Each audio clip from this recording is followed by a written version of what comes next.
তুমি আছো হৃদয়ের গভীরে, ভুলবো তোমায় বলো কি করে। তুমি আছো হৃদয়ের গভীরে, ভুলবো তোমায় বলো কি করে। দেখি নাই তোমারে, যতবার তোমারে খুঁজেছি, কোরআনের পথ তত বুঝেছি, নিজেকে চিনেছি। হে রাসূল নবীজি তোমার পাঠানো ঠিকানা পড়ে, তুমি আছো হৃদয়ের গভীরে, ভুলবো তোমায় বলো কি করে। ভুলবো তোমায় বলো কি করে। এই একটা প্রোগ্রামে আমি অত্যন্ত আনন্দিত। এই একটা প্রোগ্রাম মনে হচ্ছে একটা পারিবারিক প্রোগ্রাম, মনে হলো নিজের বাড়িতে আসছি আজকে। এরকম প্রোগ্রামগুলো বছরে খুব কম হয়, বছরে 4-5টা প্রোগ্রাম হয় এরকম, যে প্রোগ্রামে আমি, রায়হান, আমাদের বাজার মুফতি আব্দুল কাইয়ুম মোল্লা সাহেব একসাথে থাকি। আমরা একসাথে স্টেজে থাকা মানে আমরা একসাথে যেরকম আমরা মাদ্রাসায় বা আমাদের বাসায় থাকি, প্রোগ্রামগুলোতে আসলে যখন একসাথে থাকি তখন এই প্রোগ্রামটা আরও সুন্দর হয়ে যায়।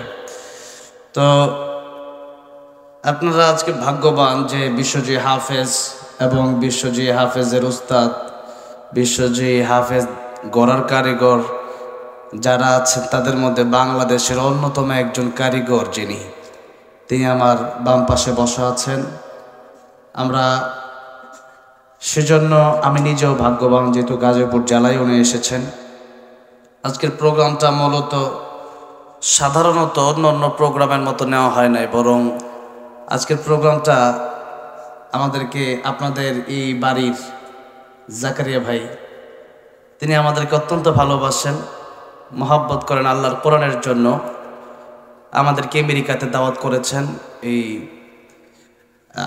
এপ্রিল মাসে, 27 এপ্রিল, 17 এপ্রিল আমার ইতালিতে প্রোগ্রাম আছে, তারপরে আমেরিকাতে উনি আমাদেরকে একসাথে দাওয়াত করেছেন। তো সেই সূত্রে ওনার সাথে লম্বা সময় কথা হয়েছে আমাদের। হুট করেই খুব অল্প সময়ের ভিতরে এই ডিটটা নেওয়া হয়েছে। এবং জাকারিয়া সাহেবের যে বড় ভাই আছে, নাম জানি কি, হ্যাঁ, অলিউল্লাহ সাহেব, উনিও যথেষ্ট কষ্ট করেছেন, অক্লান্ত পরিশ্রম করেছেন, আমার সাথে, আমাদের সবার সাথে দীর্ঘ যোগাযোগ রেখেছেন। সেই ক্ষেত্রে জাস্ট একটু দোয়া নেওয়ার জন্য আসছি আর কি। তো আমরা যতক্ষণ থাকব ততক্ষণ পর্যন্ত আপনারা সবাই থাকার চেষ্টা করবেন। আমি তো এই এলাকারই সন্তান, আসবো ইনশাল্লাহ মাঝে মাঝে। ওনারা অনেক দূরের মানুষ, সে নারায়ণগঞ্জ থেকে এসেছে, আমার মাদ্রাসা বোটবাজার সেখানে হয়েই আসছে। তো রায়হান তেলাওয়াত করবে একটু পরে, কারণ প্রধান আকর্ষণ রায়হান আজকে। আমার বাড়ি গাজীপুর, আমি এলাকার মানুষ, আমি মেজবানি ধরতে পারেন, তারা হচ্ছে মেহমান।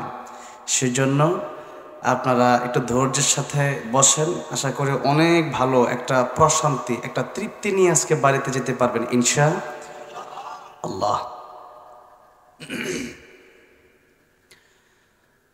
আলহামদুলিল্লাহি নাহমাদুহু ওয়া নাস্তাঈনুহু ওয়া নাস্তাগফিরুহু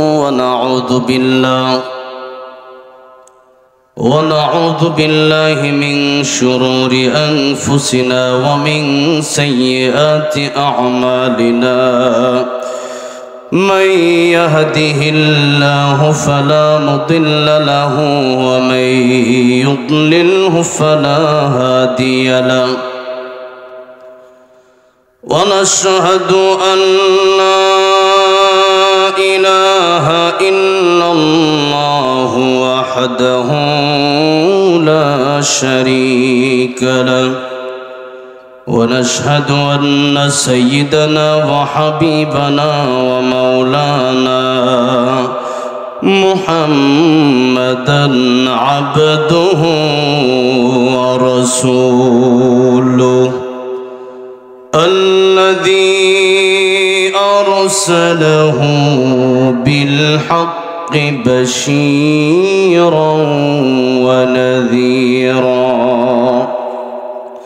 وداعيا إلى الله بإذنه وسراجا منيرا. أما بعد فقد قال الله تعالى في كلامه المجيد وفي فرقانه الحميد. أعوذ بالله من الشيطان الرجيم. بسم الله الرحمن الرحيم. يا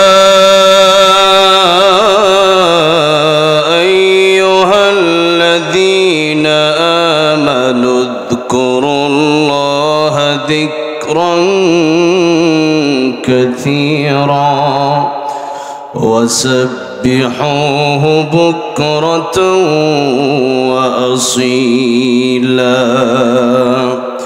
وقال النبي صلى الله عليه وسلم اغتنم خمسا قبل خمس شبابك قبل هرمك وصحتك قبل سقمك وغناك قبل فقرك وفراغك قبل شغلك وحياتك قبل موتك أو كما قال النبي عليه الصلاة والسلام. وقال تعالى في شان حبيبه ومحبوبه مخبرا وآمرا إن الله وملائكته يصلون على النبي يا أيها الذين آمنوا صلوا عليه وسلموا تسليما. اللهم صل على محمد وعلى آل محمد كما صليت على إبراهيم وعلى آل إبراهيم إنك حميد مجيد. اللهم بارك على محمد وعلى آل محمد كما باركت على إبراهيم وعلى آل إبراهيم إنك حميد مجيد.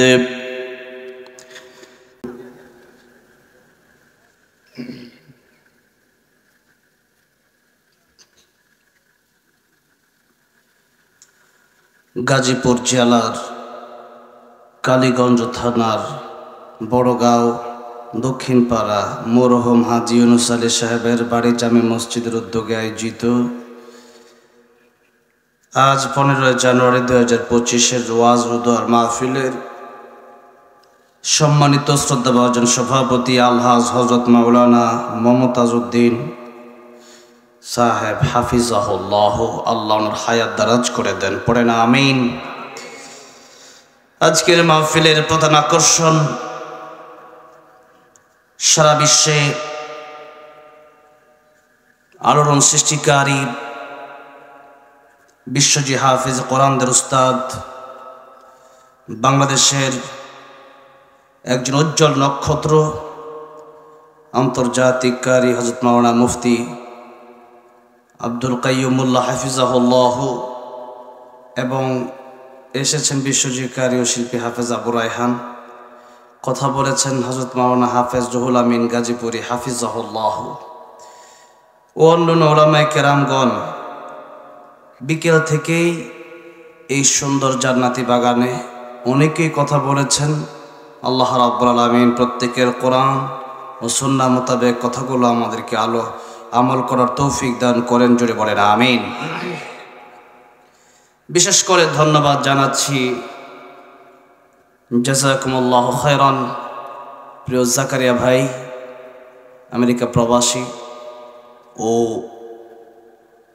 ওনাদের যত ভাইয়ারা আছেন, ওনার পরিবারের লোক সবাইকে, অত্র এলাকার সর্বস্তরের জনগণ যারা আসলেন, কষ্ট করলেন, বসলেন, আজকের মাহফিলে শরীক হলেন, যেভাবে আল্লাহ সুবহানাহু ওয়া তাআলা কাল কিয়ামতের ময়দানের জন্য আমাদেরকে এই মাহফিলটা আমাদের নাজাতের ওসিলা হিসাবে কবুল করে নেন, নাজাতের জরিয়া বানায় দেন। সকলে বলেন আমিন।